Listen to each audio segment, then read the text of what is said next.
it sounds incredibly stupid. The first time I heard it, I thought they were idiots. I'm like, what are these guys talking about? Who's Cody and Christian? It does work. That's exactly how my 25 unit came about.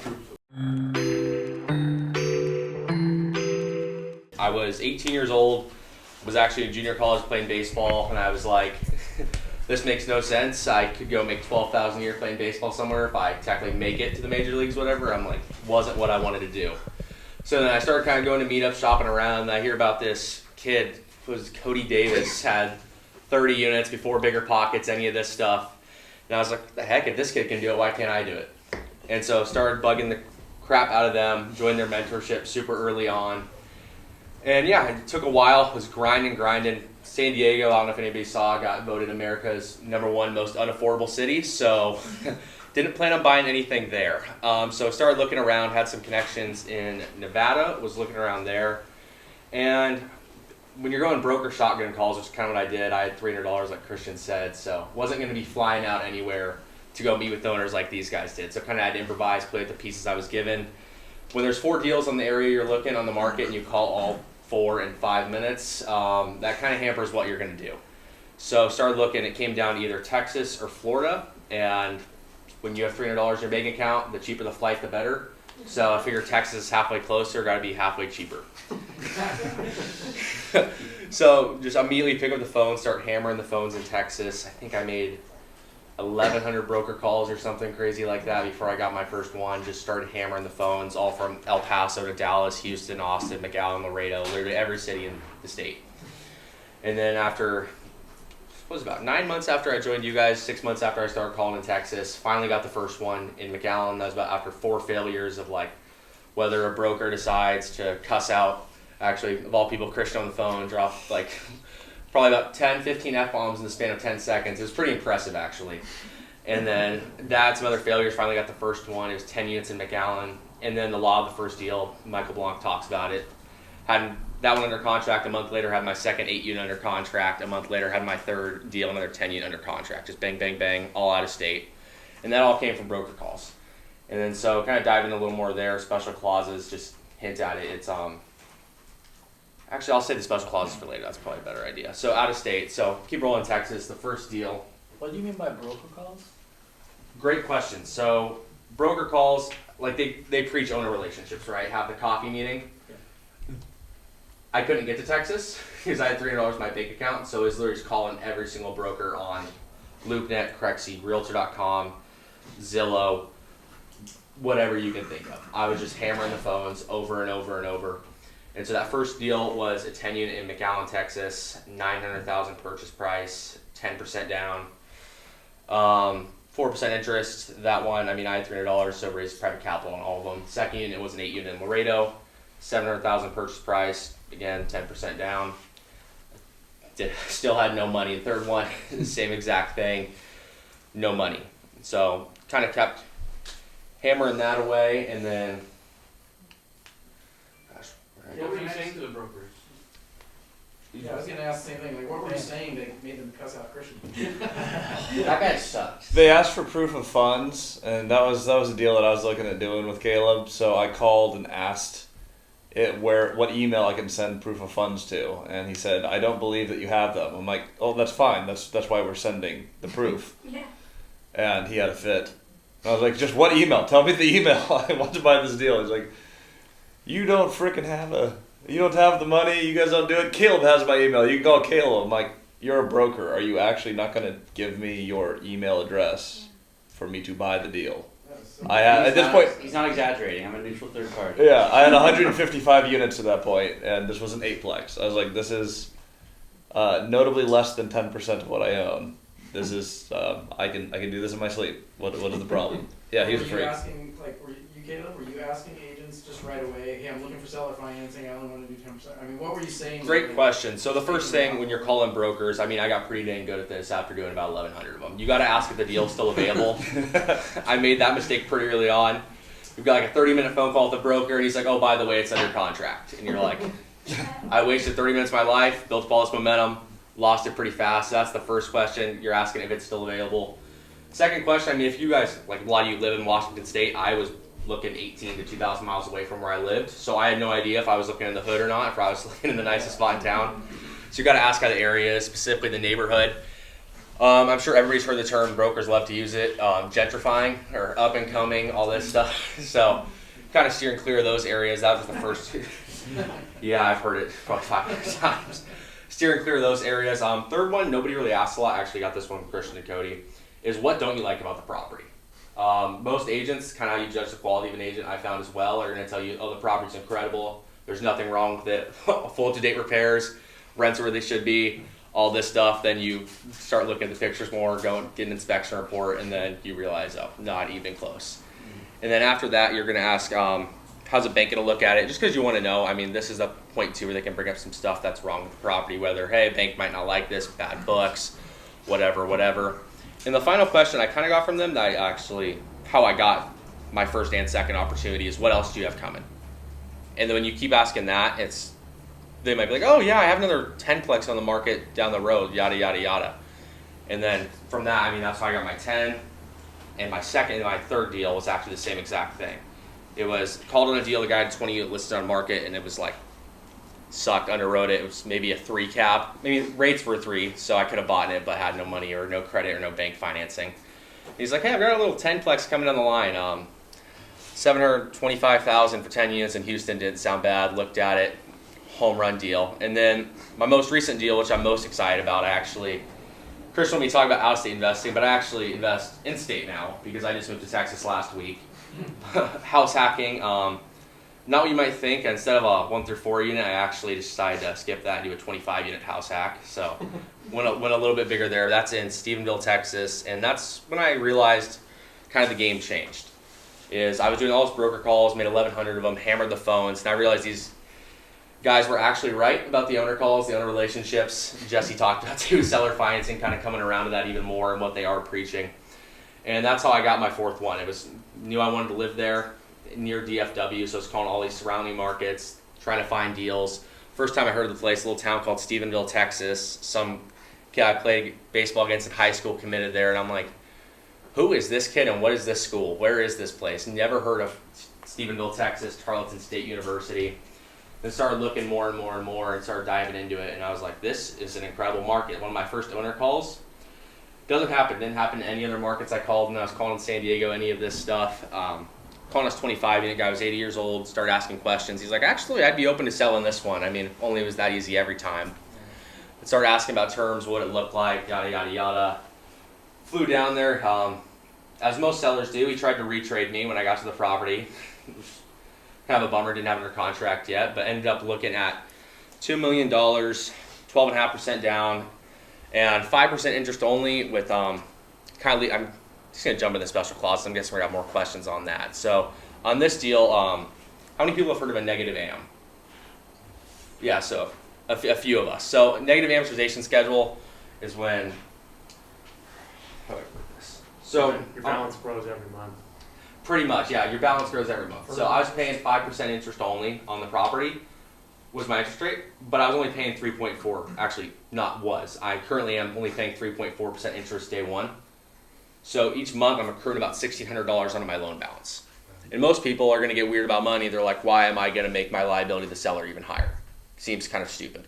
But when the deal comes, for me, is I had to solve for cash flow. How do you own it? How you never lose it? That's the name of the game. So from there, it was, hey, I don't mind paying you 5%. Once I get rents to where they should be, I'm going to make $1.6 million off this thing. It's a no-brainer, but day one, 5%, not even close. I'm buying like a 4 cap. And so how do we make this work? I was like, I'll give you the 5%, but we got to do 3.4% day one. That's basically the same as borrowing from the seller instead of borrowing from some other investor, right? Exactly. It's the same exact thing. And I would have paid probably 2.3 for this thing. I would have overpaid for it $300,000. Now, if I'm going to make 1.7 million off the deal, 1.6, 1.7, how can I be weird about $50,000 after 2 years? So that was the biggest thing there with the negative AM. And then other special clause that Cody actually came with the marketing this one. Thank you. The Hommel Hack. I kind of found out my first deal. I heard about Christian and Cody doing on their 38plex delayed payments, not delayed payments, lower payments up front, and that starts going higher and higher and higher. On my first deal, I'm like, I don't even want to pay them at all. So I decided just no mortgage for 6 months, And make sure this is pre-negotiated. You cannot just stop paying your mortgage for 6 months when you buy a deal. As nice as that would be, that's just not going to happen. So when you're coming up with creative problems, there's creative solutions. Not a lot of people think outside the box like that, especially the negative AM. I mean, not a lot of people are going to talk about that. Go ahead. So he got 12.5% down, Mhm. and then you were like, but no payments for 6 months. So that was separate deals. So on that one, so it was still 10% down. That was my first deal. He I still gets a chunk of change, and then Yep. And I have no issue with that. I want to pay the guy. The guy needed a down payment. His whole thing on that deal, older seller, as most are, wanted to get out of the game. Couldn't climb up on the roof, fix stuff anymore, as the roofs were 40 years old. So figured that out. Had a nice little insurance claim to deal with here this year, but wasn't fun. That happened. And then this last one, though, yeah, was the negative AM. And then so for the first 2 years, I'm accruing about $1,600 a month, and kind of go farther into that, but. And did you just grow up in a rich family that could fund everything? See, that would be nice. Yeah, when I met you guys, I had $300 in my bank account. Just dropped out of junior college. Didn't tell my parents I was dropping out of junior college. They didn't like that very much.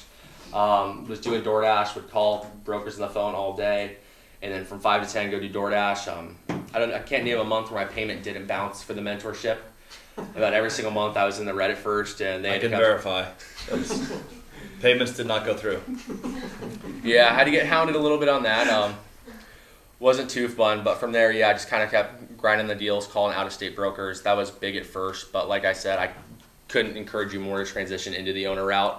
I thought these guys were idiots with the owner route at first. I was like, why would I build relationships when I could just go buy deals? This makes no sense. Turns out, I'll tell you like 100 times. yeah, 1,100 calls later, a few arguments between Cody and I on it. It's on video, so I have proof. Yeah, a lot of it. So if you were going to do the 1,100 calls over again, you would target owners instead of brokers? That's a great question. Where I am today, I don't even call brokers anymore, but it kind of play with your pieces you're given.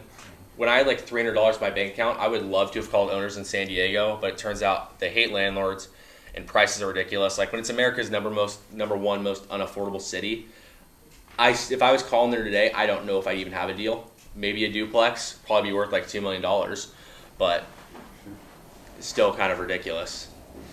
I was gonna say, I mean, you're local there now, so you're calling owners because you can drive it. Exactly, yeah. I had 2 owner meetings and it was 5 minutes away when I was down there last week. But playing with the places you're given, I would do it all over again, the 1,100 broker calls. And I think it was arguably harder to buy deals when I was getting started because rates were 3% and people were like, owner financing at 4%, you can go get a loan at the bank cheaper than this. What are you doing? Like, who is this kid? Like, kind of vetted it out pretty quick. Did you have like a script and were you testing different types of scripts to see which one works best? Or? Yeah, that was funny. You brought up, if I'm asking about owner financing. The first time I asked about that, I pretty much got laughed off the phone. They were like, oh, you're one of those guys. Like, just all these YouTube guys asking about seller financing, all this stuff. And so, stop asking about seller financing. If you're going to ask about seller financing, I would use the jargon, are you open to carrying a contract? Instead of just asking seller financing, this kind of turns them off a little bit.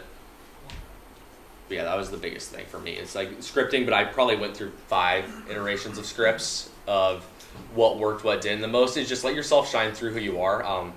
I'm working on it, but I cussed more like a sailor when I got started than I do now. So letting that shine through a little bit makes people more comfortable, and they can tell you're not just being super artificial and superficial on the phone. That was a Do big. you mind sharing like an example? Like if you were to call like somebody right now, like how would you start the conversation? You want me to call you? What's your name? What's your name? Ahmed. Hey, Ahmed. It's Caleb. How are you? Yes. How about yourself? Good. Just calling about the listing you had on 123 Main Street. Okay, sure. Is it still available? Yeah, it is. Great. Can you tell me a little bit about the location? It's actually in a good neighborhood. Yeah, it's the rents are pretty high and for the area, and I'm happy with the property. Okay, so we're in a good neighborhood, good rents. How much upside do we have on the rents? I would say that like maybe $100 per unit. Okay, so we're sitting about market. Yeah. Perfect. And then, is there anything you don't like about the building? I would say that the property manager that I have, I don't like the property manager. Like they can be better. Like I'm thinking about changing my property manager. Okay, the biggest thing is just management. Yeah. Anything else I should know about there?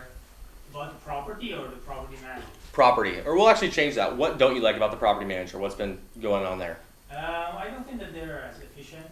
I have other property managers, and this property manager could be better.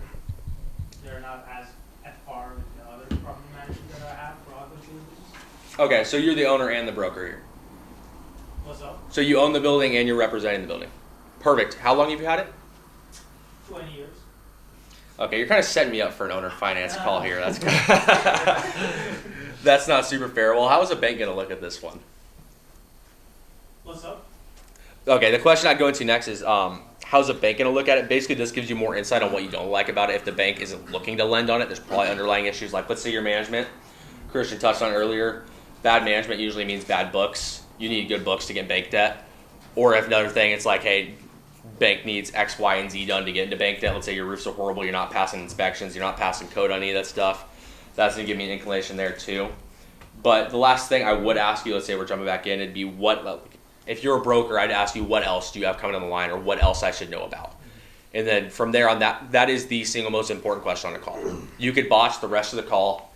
Who cares? If they take you anything seriously off the call, and let's say it's a complete shit show of a deal, excuse my French, and it just looks horrible, but they're like, oh, I've got this other deal coming on the line, maybe 2 weeks, and you keep staying in touch. For me, that was the complete name of the game with brokers.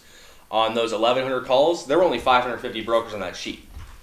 It was all just follow-up. It was every week, I'm just hounding these people, hounding. Most of the time, I didn't even get calls back. There was a time where a few months, some guys have still never called me back. And it's just, I'm staying on them though. And the guys I did stay on, they appreciated it. And that's how I found the best deals I ever did, were to stand on these people over and over and over. Are you just calling even a voicemail saying, hey, did this? Yeah, I probably left some of them like 30 voicemails and just never heard back. And like, hey, I saw you a new listing on the market, never heard back. Eventually just got blocked by a few of them. But yeah, it's just staying persistent. Once a week? Oh, sometimes I'd even do like 2 a week if like that. If I wanted the deal, and I thought they had something coming, I'd just keep hounding them. I was making like at least 30 to 40 calls a day just to brokers. And these are listed properties, not just like cold outreach? Yeah, that was listed properties when I got started just because I had they talked all these owner calls, but they all led to coffee meetings. I'm like, if I ask for a coffee meeting and you say yes, I'm fucked. Because I have no way to get to our coffee meeting. And Zoom felt a little artificial there, especially when you're dealing with older owners. If you ask for What is Zoom? yeah, that's what I actually got that once. Somebody asked, what is Zoom? And I was like, I'm not asking that again. So I got a question about, when you're dealing with brokers, if you're dealing through a broker, would it be a better strategy to just figure out if you like the deal enough with the broker, and then instead of asking them if their seller would accept owner financing, That is all, just write the LOI with owner financing, or what do you? I never write LOIs. I hate LOIs and can't stand them. But the first thing you do get that part right. You look at the deal first before I even bring it up. Yeah. It's like, excuse me, if the deal sucks and it's like a 2 cap or a 1 cap, as some stuff looks like in certain markets, I'm like, the owner financing terms are gonna be blasphemy. It's like, maybe I'd go back and be like, hey, would your seller be open to holding a contract? Maybe if I saw it on the website and it's like Realtor.com has sales history, if it sold 2 years ago, I'm probably not even gonna ask the question. I'm just like, hey, you already sold the property 2 years ago, you've got a ton of debt, you're not gonna be able to carry a contract, and I'm not looking at 1 through 4 units. I never did. What are you talking with the owners about? What's some of the questions that you bring up with the owners? Owners now? Yeah. Well, now since I'm going into a new town where I bought 1 deal, so kind of asking how they got started, I actually had 3 pretty unique owner meetings last week. It was one was a 12 unit I was trying to buy right now. Absolute shit show. I can get to that. Another was the guy who's bought for him who's got 80 units. 80 units, 80 years old, been a lawyer in the town for 60 years. And the next one was a guy who's a developer who's got 250 doors. And those questions kind of goes through it, just trying to find out what their goals are. That was the biggest thing. The guy who was 80, I'm like, he's got to be looking to sell. And he's 80 years old, he's still sharp as a whip, did all his own legal. He's like, oh yeah, I'm actually still doing a few projects. I'm like, how the fuck are you 80 years old? Still doing. That's how he's 80, is because he's still doing it. Still doing more projects, yeah. He's unreal. But yeah, just trying to find out what they're working on. Was the biggest thing going through the meeting. Didn't want to be too artificial, just kind of hearing their story a little bit. One of the guys actually started at 19 years old too, which was kind of funny. So hearing about that, just kind of relatable points, that was the biggest thing. They all want to make sure when I'm coming from California that I am not Californian in that sense. They're like, you're not bringing it with you. Yeah, they're like, you're not bringing it with you, right? I'm like, I'm coming here for a reason, so. You're just trying to build long-term relationships pretty much. Yeah, pretty much. I mean, I'm moving down there, college town. I know one person in the town. When I moved down there was the owner I bought from. So just trying to build relationships. Like, hey, this is what I'm trying to do. This is what I've built. I think it spoke volumes to the guys, the bigger guys too. I'm like, hey, I'm moving down to this town because this is how much I want to invest here. It's like I'm moving from San Diego, California, the most beautiful place in the world weather-wise, to come live in Stephenville, Texas, where it's 100 degrees in the summer. There's 30,000 people in the town. It's the smallest place I've ever lived. And to them, that's like, wow, that holds weight when I say that. So yeah, I'll try to build relatable points, see what they're working on is the biggest thing. Trying to use some of their script, not as good as they are yet, because I've done broker calls forever, but You've done a lot more broker calls than me. better at them. So as far as the first 3 deals that you said you closed, and I know Christian said that he thought about going in on one with you, what did the structuring of the debt look like? Like, how did you raise the capital for him? Great question. So I had no idea what I was doing raising capital. They just they inspired me with all this confidence. Like, oh yeah, you can just go raise the money. You just put a deal under contract. I'm like, fuck it, okay. So I put the deal under contract. I just started talking to anybody I knew. It was San Diego kind of stayed local for the most part. Was taking people like agents out to coffee meetings, contractors I had talked to in the past that like just met at meetups, taking all these people out to coffee meetings, yada yada yada. Then 2 guys eventually were like, I need $90,000. So 2 guys were like, hey, we like you. We'll give you 30 each. You got to go find the last 30. And I'm like, you can't just give me 45. That's a fair question. Yeah, they're both liquid a few million. I'm like, you can give me a few more? They're like, no, we want to see you do it. So from there, yeah, that was kind of ridiculous. But then I had nobody else to turn to, so I actually just went in Facebook groups. Sounds stupid enough, but literally, I didn't want to solicit investments. Didn't want the SEC breathing down my neck. That wouldn't be any fun. So literally just posting in Facebook groups like, hey, have an opportunity, looking for partnership advice. And it's like all that people trying to like buy my deal, like wholesale. They're like, well, screw you, we don't want this. We don't want to partner with you. And then one lady actually based in Seattle and Iowa messaged me and started talking. And then she's like, yeah, I'd love to invest in it. What does it look like? And so yeah, it was 2 meetings in San Diego and then 1 off Facebook. And then my second deal, capital raising, actually fell apart last minute. And luckily I was in a decent mentorship community with those guys and actually had dudes from the mentorship fund the whole deal, which was pretty cool. That helped a lot. I had like 2 days to raise it, which sucked. And the third one, private investor, that was the best deal I'd ever seen prior to my last deal. It was like I bought it for $725, worth 1.1 day 1, cash for like 20%. I'm like, this is the easiest raise I've ever done. So another 72.5 off that. But yeah, that's how I've been raising the capital. Just anybody you knew. It sounds stupid. I'll say it now. When at first people are like, "Oh, it's the easiest part." I'm 19 years old, no experience in the workforce. $300 in my bank account. I think it was actually red at the time I took him out to lunch because I had to put it on the credit card, so I didn't have the money to pay for lunch. But the money for a deal is truly the easiest part of a deal. It's just finding the deal is the hard part. And if you start building owner relationships, even broker relationships now, even though it's hard to find deals out there, I mean, the market we're currently in sucks. Everybody knows it. If you can still build a good relationship with the guy feeding you deals, the money just comes. I got further dive into that. So what exactly did the return on investment for the investor look like? Yeah, so on those, I actually just paid him an 8% flat fee.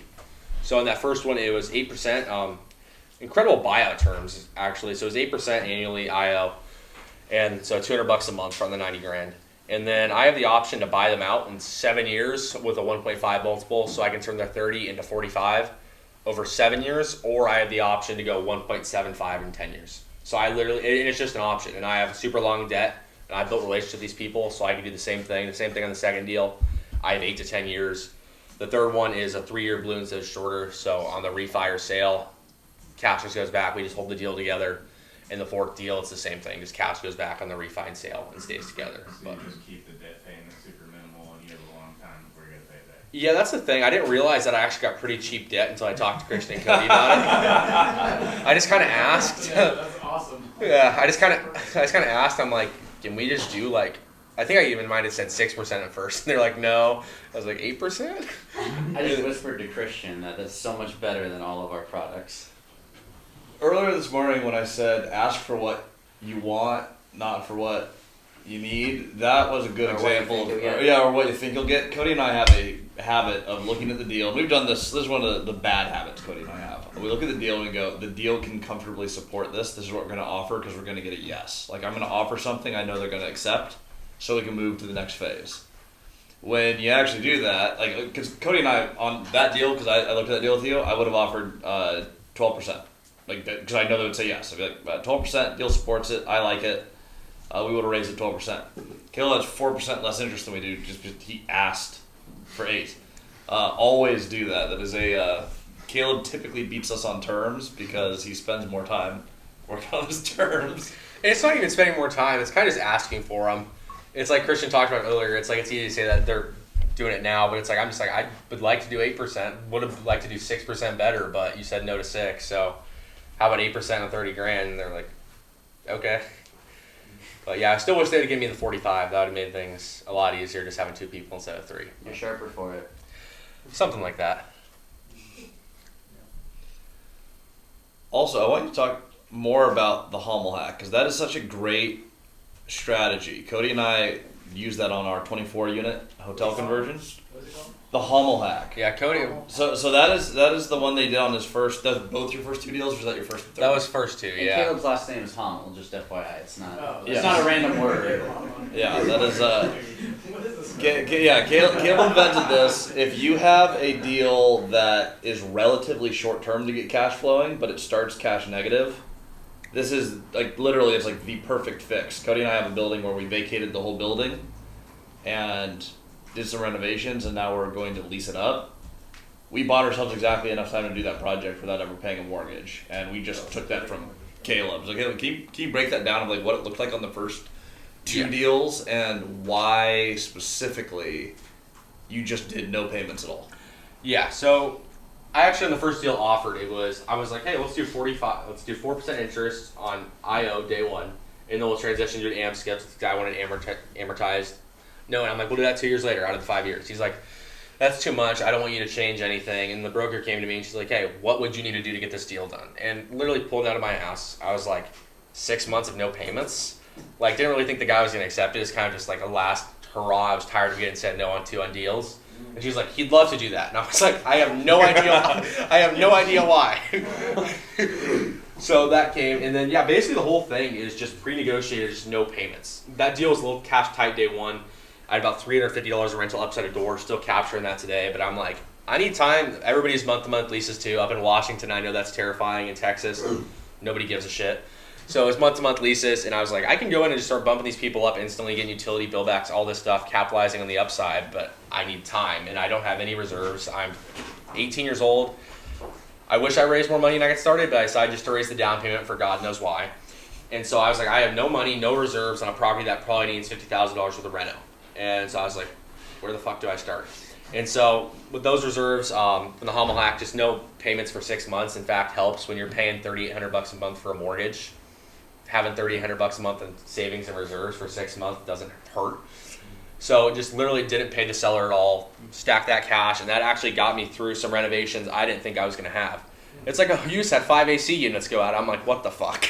On a 10 unit, and that took a pretty penny out of the savings. But yeah, that was the Hommel Hack. And the cooler one is the negative AM schedule. That was, I didn't even think of that until the guy retraded me when I got down to the property. He's like, actually, I'm not doing your interest rate. Here's my interest rate. And I was like, okay, here we go. And so, yeah, the negative AM was just adding principal balance. Nobody thinks of that. I know back in the day, it used to be actually a pretty common thing was to do negative amortization schedules. You said back in the day we did it all the time. Yeah. And everybody foreclosed. I thought it was done like the 80s. No, I had one back in 2003 or 4. Yeah. I was born in 2003, so that makes sense. Back in the day. That makes sense. Back probably wasn't around. But you do that on a value add, right? You're not doing that on a single family house. No, I don't touch single family. Yeah, that's you can actually do that in apartment buildings, and yeah, I'm sorry if I offended anybody. I heard it was done in the past. I just wasn't. I was either a month out of the womb or whatever that happened. We call it an option arm. This sounds better. You have an option to pay more, but nobody ever does. Yeah. Oh, I just did. Yeah. When you call in the owners, like, do you determine the area first and start calling the property owners in that area, or That's do a you just look at the listings? That's a really good question. So when I was calling brokers, it was literally any part of Texas.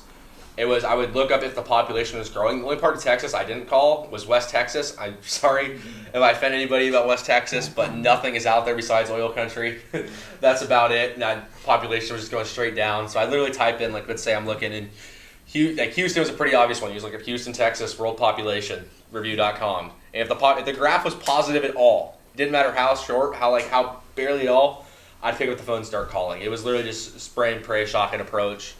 I was so desperate to find a deal. I'm like, wherever it happens, it happens. And so, yeah, on owners, I'm very specific, though, in the town. I won't even call outside of the 45,000 person town I just moved to. I'm not even calling owners outside of city limits. I'm just calling, obviously, some of them might live up in Dallas or Fort Worth or Austin, but I'm not calling on deals that are outside of that city limit anymore. I'm just like, everything is there no matter what. End of story. Yeah, makes sense. And how do you get their information? So that is skip tracing. So simplest way to do it is Christian does it, the tax assessor, going from there. He likes typing in just their name and the address on Google. True People search is pretty money. Usually the numbers that come up, it's going to be one of those numbers. Sometimes it's wrong. I know when we pulled a Christian, I think his mom's number was on there, which is, we try to call those numbers. But She does get called occasionally. yeah, you can use True People search, whatever. You go to the tax assessor, find the parcel ID, go from there. I mean, you can go up to some fancy software. I know some people heard you talking about PropStream earlier. You can use that, whatever, but you don't need to spend a few $100 to do that. It's easy enough. Yeah, so big are using skip tracing, because I did try the technique of just like Googling the person's name or whatever, and just nothing was coming up. I mean, we didn't do a ton of them, but just trying. Where were you looking? That particular one, we were trying to find some people in Burlington. Okay, yeah, Washington's definitely possible. The one that's a pain in the butt is New Jersey. Somebody from New Jersey, It's not help we can find people. it's a pain in the butt, but I can actually vouch, like, I tried this one time, just like in theory. I was like, can it actually work? I found this guy who owned like probably close to like $100 million in real estate. I called the number, not expecting anything. He's like, hey, this is Mark. I'm like, Mark, right here. He's like, is that you? He's like, yeah. What's going on? I like, didn't really even know what to say. I was just like kind of in awe that I'm on the phone with a multi-millionaire, like out of nowhere. And you live in one of the hardest states to find the information on Google, so it works. Yeah. It works. So, I guess the last question is, how do you guys develop, the owners that you plan on targeting and having coffee with and making relationships? Do you start with PropStream or? So I've never had PropStream. I bought a different service recently I've been using called Reonomy, but the simplest way is just look up their name in open corporates. I'm sure if you look up Christian or Cody in open corporates, they probably got 2-3 pages of LLCs. That's an owner you're looking for. Is somebody like, you're looking for the big roofs, you're calling the big roofs, and especially when you land on somebody, you're like, oh, this guy's got like 15 different LLCs and all of them are in that town. That's when you probably know you're looking at a player. In every town, you're going to see at least like 5 to 10 big players. The one I just moved to, there's about 9 guys own about 95% of multifamily. So it's pretty much just a boys club. And so it's just finding all those guys and just calling them over and over and over is pretty much the name of the game. That's what you guys have done in Moses. Trying to do the same thing. Whether you support it or not, one thing I've done, it makes it pretty easy, and it's kind of like a cheat, is using Fiverr. For like $50 to $100, you can pay for skip tracing. You can give them a certain area or like a certain number of units you're looking for. So like I did like 14 plus, and you can buy like 1 to 12,000 different leads. And naturally, it takes a lot to sort through, but you can see it'll basically list the address and the owners, and you can start picking out the LLCs that have more than one. Yeah. It'll give you all their email, contact information, phone numbers, the whole 9 yards. Yeah, pretty much just looking for players. That's kind of the biggest thing. And that doesn't mean don't call people who only have 1 or 2 like 12-unit buildings. It's like buying a 12-unit building doesn't suck when you're getting started, especially. But yeah, I wish when I don't even think I could have done that when I got started, dude. I was like in the red pretty much all month, every month. Well, that one, the one I did, just to keep it short, it actually showed me like debt coverages and like Oh, wow. what their loan amounts were and everything. So I could actually see the players on who owned, or basically who owned their properties outright and had no debt service. That's impressive. One thing I've ever used Fiverr for is to make a website, so I have no idea. Fiverr? Yeah, so Like freelance, right? basically everything and anything freelance. Yeah, that's what I thought. Yeah, it's an app on So your you hire a phone. person. Yeah. It took them like 12 hours. And forgive me, maybe I don't fully understand, they just found people with lots of corporations there? If you look at fiber on like Google, basically White House or anything you outside? ever need done that can be done Outside. online, you basically just, they have certain fees that they'll associate with it, and you can just purchase their service.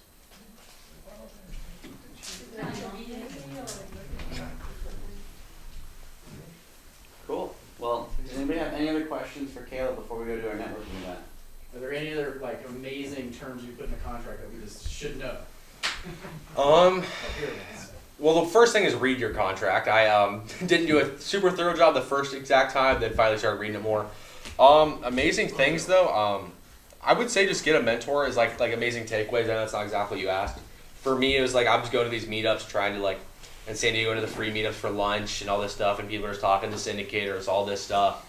It wasn't until I actually started learning from these two guys, Kristen's on the room, that I really started taking off. And it's not gonna. Some guys it's instant. Some guys get it like 1 week later I got a deal. Like I wish that was the case for everybody. It took me 9 months, but in since that 9 months, in a year and a half, I've got 53 units. It's just staying consistent. Follow up's the name of the game. It's like that owner call I made in Stephenville. It's like, did I think that was gonna happen? Absolutely not. Am I glad it did? Hell yeah. But most of the time, it's gonna take calling an owner 10, 15 times, just like hounding them. I'm still calling guys down there like 20th call, and I still haven't gotten an answer. But it's like until they block me, I'm not gonna stop. And if they do, maybe I just get a new phone. I don't know. And Caleb, we did the math earlier on the rent bumps, just for perspective and inspiration for folks. What's the average rental bump you could do on your 53 doors? Yeah, average rental bump I can do my 53 doors is about 200 a door. So you can make an extra 120 grand a year, $2 million in that market. yeah, doesn't suck. Like just my 25 unit, it's right now my average rent on a combination of 2 ones is $530. Anywhere that's pretty ridiculous. I'm gonna turn into $1,100 a unit. I'll be cash flowing like 9 to 10 grand a month in like 3 years off one deal. It's like those deals are out there. It's just they're not gonna fall into your lap. I wish they did. It'd be cool if I just had that my first call. It's like, hey, 25 unit, you're in double the value. Let's do it. It just took a crap ton of calls, a crap ton of grinding, pivoting when you needed to, and then having good mentors who can support you was the absolute biggest thing for me in success. So you did say you argued with Cody for a long time, too. Cody and I butted heads in the broker and owner strategy Maybe no arguing would go faster. quite some time. Yeah, if I would have called owners off the bat, I probably. It's almost like I was trying to help him. Yeah, it's almost like he was a mentor and I was paying for mentorship, and I still wasn't listening. You're paying for debate. But he had $300, so he knew it better. Yeah. I mean, this is one of my questions I came here with this weekend. Is just if you are looking in an out-of-state market where, it's a little harder to do, owner coffee meetings, even if they say yes. Like, If you are gonna do that, the one time I tried it, it was a fluke. I had 6 owner meetings lined up for 2 days, and 5 of them canceled the day before. So that was kind of rough. But if you just go and you're actually gonna make the trip out there, I'm 99.9 million% sure you have more than $300 in your bank account. So you can actually go fly out in the market, meet the owners, all this stuff. I would just line up a bunch of them. But especially now more than ever, I would really double down on just making the owner relationships. It changes everything. Like brokers, what sales volume's down 80% in the economy on real estate. It's like nobody's going through agents right now, it feels like. If I can add something, I was down in Texas with Caleb because I'm building a house just about an hour north of him. So I joined him on his Texas trip. In 2 days in Stephenville, he booked 3 owner meetings while moving into a unit and building all of his furniture. Like he just launched a couple of texts and just met people. So like when you're trying to learn this stuff, it seems to be a thing that a lot of people struggle with is booking the owner meeting. When you get it down, we just pretty much anyone who's done this a few times, we airdrop into a market and it's just like, okay, perfect. Met with 3-4 people. It does not take a ton of your time, and that was kind of fun for me being around Caleb. He's like, hey, just like I'm gonna go pop out. I'm gonna meet with this guy and I'm gonna meet with this gal, and there's a 12plex across the street that I'm gonna buy, and we're just gonna see what's up with that. And he disappears and goes and buys real estate. Like that's awesome. Trying to, but everyone can do this though. Sorry, one more question about contracts. I've heard you, like Cody, I've heard you when you guys talk about it in your program, you talk about set up your terms, get agreement on terms, and then have a attorney draw it up. Yep. But I've also heard like a couple examples where you guys are just using the contracts that came from either the agent or whoever is representing, and then having your on that, what I would recommend is having for my earnest money in that deal, I put $8,000 on a credit card, so I had a little bit left over to actually pay for a lawyer to review the contract. But just have a lawyer review it. Like on my third deal, for instance, they wanted to have I need to get written approval from them for any repair over $250 to go through from the seller or the lender. So like if that would have gone through, I'm fucked. I lose the building no matter what, because they could have just said no on every single repair and I would never have any tenants. So yeah, literally just paying like $350 for legal review. I think I think I did that 3 times. So like $900. It's like. I remember that deal. We said no. Yeah, it turns out that doesn't work. Yeah, forgive me, I think you may have mentioned it a couple times, but what was your criteria for picking that particular area? When I got started, it was really anywhere with a growing population. I knew I wanted to look in Texas. My plan was to move to Texas pretty much the whole time, and so I was like, I'm going to move somewhere, buy a deal somewhere in Texas where the population is growing. Just literally just look up worldpopulationreview.com. If the Christian and Cody taught me, if the graph's going up, you're looking at a good spot. If the graph's going down, just don't even bother ever looking there again. And then you just made it happen from there. Something like that, yeah. Alrighty. Oh. Sorry, just real quick. So just to clarify, you literally were saying look for big roofs. Like you're on Google Maps, you're looking for It sounds big incredibly roofs, stupid. The first time I buildings. heard it, I thought they were idiots. I'm like, what are these guys talking about? It does Who's work, yeah. Cody and Christian? It does work. That's exactly how my 25 unit came about. If you want Roofs. big roofs, the logic is if it's a bigger roof, it's probably Big not a building. house. Yeah. That was the And then logic. you can narrow it down, like if it's a commercial property or if it's an apartment building or whatever, just grab the address and then figure out. Yeah, because if you look at it's a commercial property, well, you look for the bigger 2 miles over, and it's an apartment building. And you're typically looking in residential areas, so you're looking at places like there's some houses, and you're like, oh, there's this little grouping of larger roofs. It's almost always multifamily. Right.